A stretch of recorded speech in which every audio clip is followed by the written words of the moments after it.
वो वाले कीड़े सफेद का सब्जी में रहते हैं, आम में जो सफेद सफेद पड़ जाते हैं। अभी हम अपनी एक कहानी बता देंगे तो आप लोग गिना जाए। बता पहले उसको बता दें। तो ये जो निमेटोड है वो क्या करता है कि वो खुद तो दिख जाता है पर उसके अंडे नहीं दिखते। वो सब्जियों में या फलों में अंदर अंदर घुस करके उसके अंडे रहते हैं। तो अंडे तो हम खा लेते हैं लेकिन वो जीव दिख जाता है तो उस हिस्से को काट कर फेंक देते हैं और वो अंडा फिर हमारे पेटों में जा करके बनता है। तो अगर कोई भी सड़ा हुआ सब्जी, पत्ता गोभी तो छोड़िए, पत्ता गोभी तो यानी कि कीड़ा लग गया है पूरा आम ही फेंक दीजिए। हाँ उसको हटा दीजिए। थोड़ा सा रिस्क लीजिए, 2-4 रुपए का 10 रुपए का नुकसान आमतौर पर ये आपको लगता है। फिर उसके बाद से एक और चीज़ बता देते हैं। आमतौर पर देखिए बहुत पथरी होता है, आपको स्टोन होता है ना, सुनते हैं कि इनको स्टोन हो गया फिर हो जाता है। उसका कारण है, उसका कारण ये है आमतौर पर जो गलती होती है साग बनाते हैं, हरी साग या कोई भी हरी सब्जी जो जिसमें हरापन रहता हो, ठीक, और उस हरापन के साथ हम टमाटर का इस्तेमाल कर देते हैं तो वो बना लेता है कैल्शियम ऑक्सीलेट। कैल्शियम ऑक्सीलेट और कैल्शियम ऑक्सीलेट धीरे धीरे इकट्ठा होते होते होते होते गॉल ब्लैडर या किडनी की पथरी तो भले ये जैसे परवल है उसका हरापन आप कैसे हटाएंगे? नहीं हटा सकते, उसमें तो चल जाएगा, लेकिन कभी भी पालक के साग के साथ या किसी और के साग के कोई भी साग आप खाते हैं जिसकी पत्तियां सीधे खा लेते हैं तो उसमें टमाटर का इस्तेमाल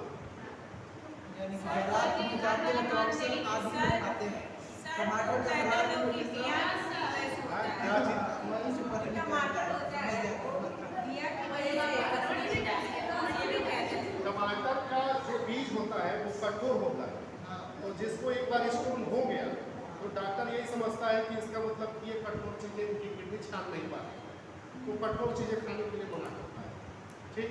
लेकिन हम दूसरी चीज़ बता रहे हैं, हम बता रहे हैं कि आपको कोई बीमारी नहीं, एकदम फ्रेश है, लेकिन अगर आप साग के साथ, पालक के साग, बथुआ का साग, चौलाई का साग, कुछ भी साग बनाते हैं और उसमें टमाटर भी डालते हैं उसका स्वाद बढ़ाने वो अपने आप में जहर है।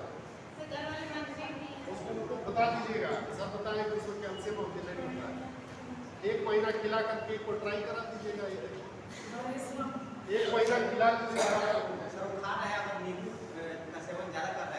मॉडिफाई कर लीजिए, कैल्शियम ऑक्सीलेट पर गया तो आपके शरीर में क्या हो गया?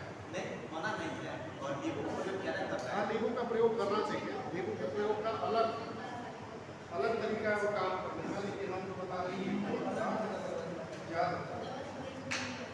तो बायोलॉजी बहुत बढ़िया बात है, ठीक है। क्या आप अच्छा समझ रहे हैं? छालन तो हो गया, ये भी हो गया। अपक्षालन नहीं, ये सब अपक्षालन नहीं था।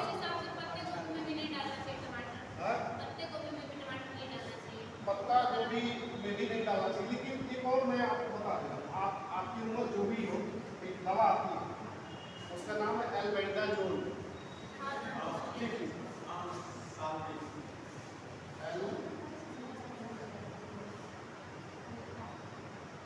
एल्बेंडाजोल 6 महीना में इस दवा को एक बार खा लेना चाहिए। हाँ, कीड़ी वाली दवा एक जो आप कहिए कि हमें खाना है, दुकान पर जाइएगा बोलिएगा कि हमें खाना है, मतलब एडल्ट को खाना है, बच्चों वाला अलग आता है, तो उसको खाना चाहिए और चबा के खाना चाहिए। अगर वो टैबलेट दे रहा है, बड़े लोगों के लिए टैबलेट ही होता है, तो उसको खाइए और जैसे भुजा खाते हैं, चबाते हैं, उस तरह से उसको चबाइए और 1 गिलास पानी। कैसा रहता है? पिंक कलर का रहता है क्या? पिंक कलर का रहता है, अलग-अलग कंपनी का अलग-अलग है। जैसे हम लोग के स्कूल में आता है तो वहाँ बच्चे छोटे होते हैं तो उनको खिलाया जाता है, तो उनको ऐसे चबा के खाते हैं, कुछ फेंक देते हैं, उल्टी कर देते हैं, नहीं खाते। बहुत अच्छी दवा है, एक बार खा लेते हैं। ये जो सड़ा गला चीज़ खाते रहते हैं तो उसके अंडे सारे अंडे बच जाते हैं।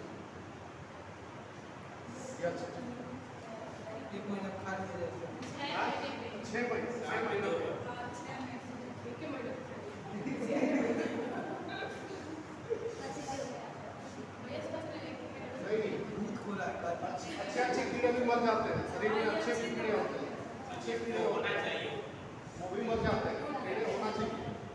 आपके हाथ में एक बैक्टीरिया होता है जिसको बोलते हैं ई कोलाई, वो भी उससे मर जाता है, ई कोलाई। इसका काम होता है आपके आंत को स्वस्थ रखना, तो ये भी हो जाता है एल्बेंडाजोल से। तो इसलिए 6 महीना में ये कब खाना चाहिए। जिसके पेट में ये कीड़े मर जाते हैं उनको अक्सर गैस, कॉन्स्टिपेशन ये सब बनता है, तो डॉक्टर उस बैक्टीरिया का एक मेडिसिन देता है खाने के लिए, उसको बोलते हैं प्रोबायोटिक मेडिसिन। ठीक, प्रोबायोटिक वो कीड़ों की ही दवा होती है, उसमें कीड़े भरे गए हैं।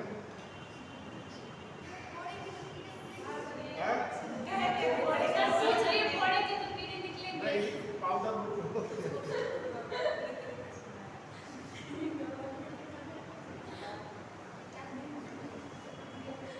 चलिए, तो मिट्टी का ये बनने की प्रक्रिया थी, और इस प्रकार से हम लोग मिट्टियों के बारे में जो संस्था अध्ययन करती है उसका हम पढ़े थे कि ये संस्थाएं हैं, जैसे सॉइल वाला ये सब देखे थे।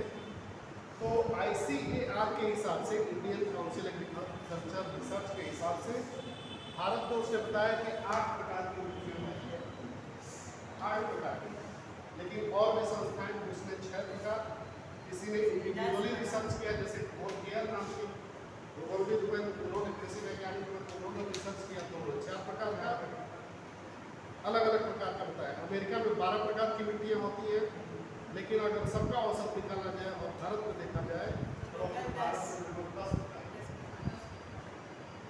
ठीक है, क्योंकि इस तरह का प्रश्न कभी नहीं पूछेगा कि भारत में कितने प्रकार की मिट्टियाँ पाई जाती हैं, क्योंकि सबका अलग अलग है, इसलिए इस तरह से दिवाली प्रश्न हो जाएगा। अगर पूछ भी लिया तो बाद में डिलीट करने का टेंशन नहीं है। तो मिट्टियों के बारे में हम पहली बात पढ़ लेते हैं। पहली मिट्टी है जलोढ़ मिट्टी।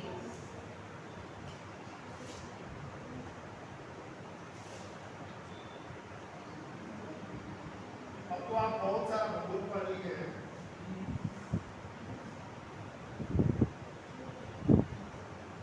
बताइए जलोढ़ मिट्टी कहाँ पाई जाएगी? जलोढ़ मिट्टी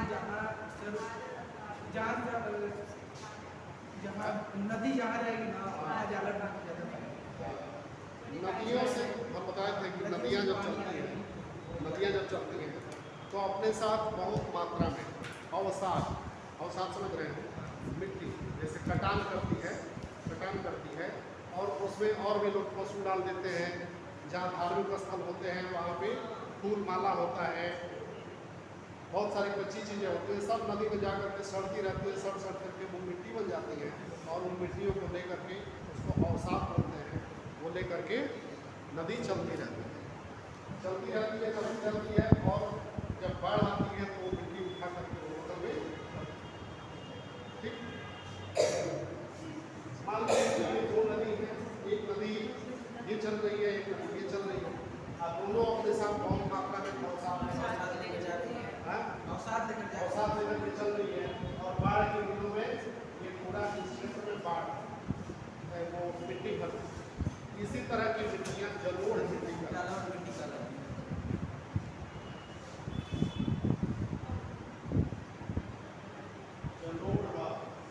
इसको बोलते हैं एल्यूवियल सॉइल। यह लगभग 43% इंडिया है, हाँ, अरे 40 से 45 आप एक डिजिट कर दीजिए, 43, तो 45 से कर सकते हैं। ये कभी नहीं पूछेगा, एक मानक के रूप में दे दिया गया। हाँ, ये प्रश्न पूछ सकता है कि भारत में सबसे बड़ा क्षेत्र जलोढ़ मिट्टी होता है, ये हो सकता है, और कभी ये नहीं पूछेगा कि 45%, क्योंकि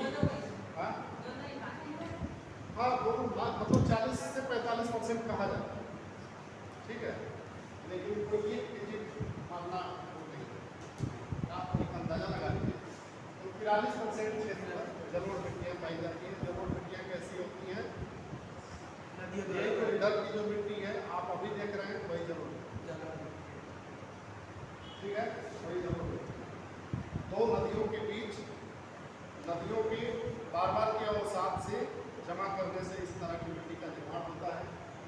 यहाँ से जैसे गंगा का क्षेत्र है, गंगा यहाँ से निकली और ऐसे निकल आई और फिर इसके साथ तो ये अपने दोनों तरफ और साथ छोड़ी, इसकी सहायक नदियाँ होंगी, दोनों बिल्कुल और साथ छोड़ी।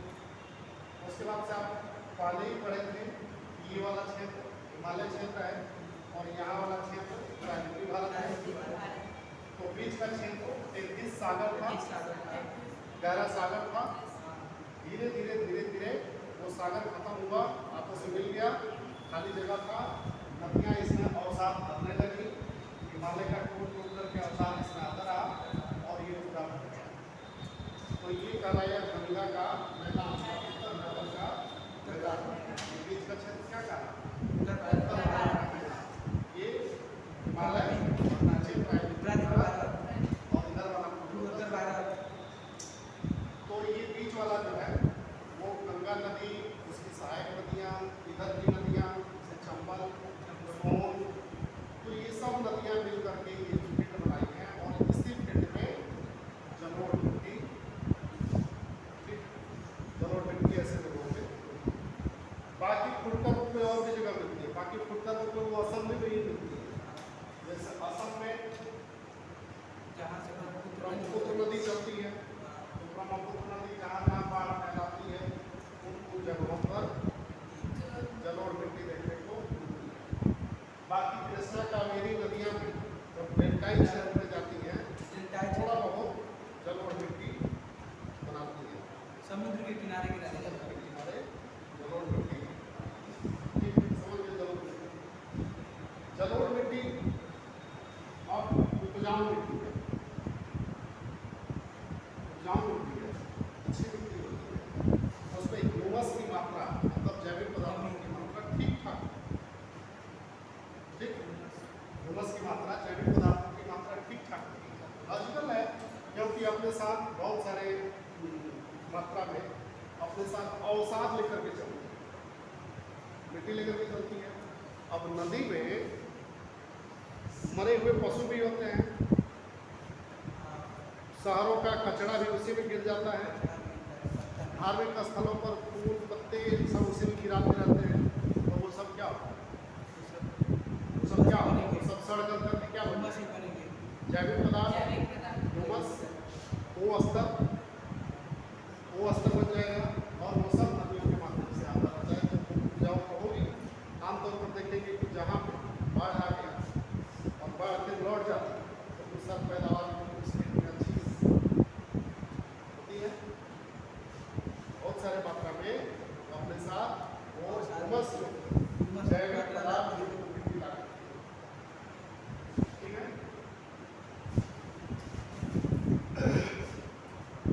जुलाई का महीना होता है, हम लोग कहानी होता है, हम जान जाते हैं आप लोग का चेहरा पढ़ के एक बार आपको कहानी क्या हो सकता है, उसी में कोई सोने लगता है, कोई मुँह बांधने लगता है। तो ऐसे